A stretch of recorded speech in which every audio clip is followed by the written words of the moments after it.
একটি উঁচু আম গাছে বান্টু নামের একটি বানর থাকত।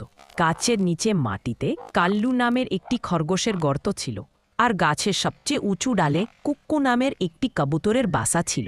তিনজনই ছিল পাকা বন্ধু, কিন্তু তিনজনের প্রয়োজন ছিল ভিন্ন ভিন্ন। একদিন বান্টু জঙ্গলে একটি ঝলমলে লাল বীজ খুঁজে পেল। বান্টু বলল, এই বীজটা আমার, আমি এটা থেকে সবচেয়ে মিষ্টি কলা ফলাম। কাল্লু বলল, না, আমরা এটাকে মাটিতে পুঁতে দেব, হয়তো এটা থেকে গাজর বেরোবে। কুক্কু বলল, তোমরা দুজনই ভুল, এটির জন্য আকাশের শক্তি লাগবে, আমাদের এটিকে বাসায় রাখা উচিত।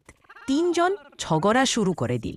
হঠাৎ কুক্কু বুদ্ধি খাটিয়ে বলল, দেখো বন্ধুরা, আমাদের তিনজনের কাছেই অল্প অল্প কিছু জিনিস আছে যা এই বীজটির জন্য দরকার। তারা সিদ্ধান্ত নিল, বান্টু গাছের উপর থেকে বীজটিকে রোদ দেবে, কাল্লু তার গর্তের কাছে মাটিতে পুঁতে মাটি দেবে, কুক্কু তার ঠোঁটে নদী থেকে জল এনে রোজ এটিকে সেচ দেবে। তিনজন মিলে একসাথে কাজ করল। মাত্র কয়েক দিনের মধ্যে সেই বীজ থেকে একটি অনন্য গাছ জন্মালো, যেখানে কলা, গাজর এবং নরম দানা তিনটেই ফলছে।